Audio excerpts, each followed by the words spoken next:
Supposons qu'à un moment donné, un certain nombre de gens travaillent à fabriquer des épingles. Ils fabriquent autant d'épingles qu'il en faut dans le monde entier en travaillant, disons, 8 heures par jour. Quelqu'un met au point une invention qui permet au même nombre de personnes de faire 2 fois plus d'épingles qu'auparavant. Bien. Mais le monde n'a pas besoin de 2 fois plus d'épingles. Les épingles sont déjà si bon marché qu'on en achètera guère davantage, même si elles coûtent moins cher.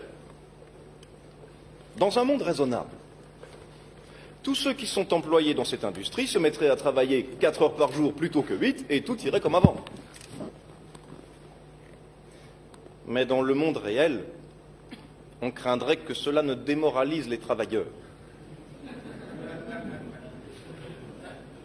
Les gens continuent donc à travailler 8 heures par jour. Il y a trop d'épingles. Des employeurs font faillite. Et la moitié des ouvriers perdent leur emploi. Au bout du compte, la somme de travail est la même dans ce cas-ci que dans l'autre.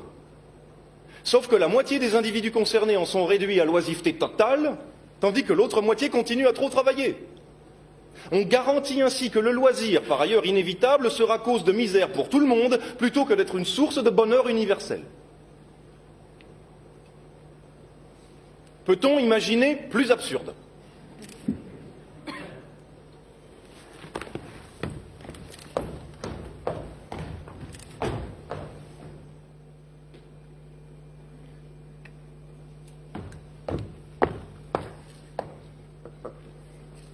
Ça se passe dans un petit village au bord de la mer, au Mexique. Un Américain avise un pêcheur mexicain en train de faire la sieste et lui demande « Pourquoi ne restez-vous pas en mer plus longtemps ? J'ai assez pour nourrir ma famille. Qu'est-ce que vous faites le reste du temps ?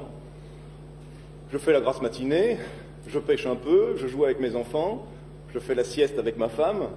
Le soir, je vais voir mes amis, nous buvons du vin et nous jouons de la guitare. J'ai une vie bien remplie, écoutez-moi. »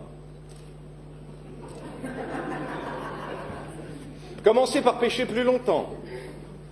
Avec les bénéfices, vous achèterez un gros bateau. Vous ouvrirez votre propre usine. Vous quitterez votre village pour Mexico, puis New York, d'où vous dirigerez toutes vos affaires.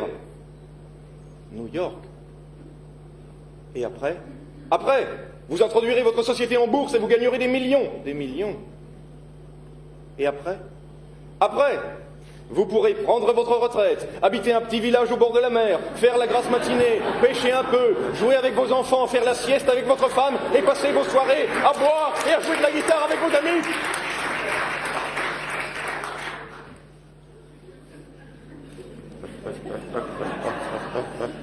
Peut-on imaginer plus absurde ?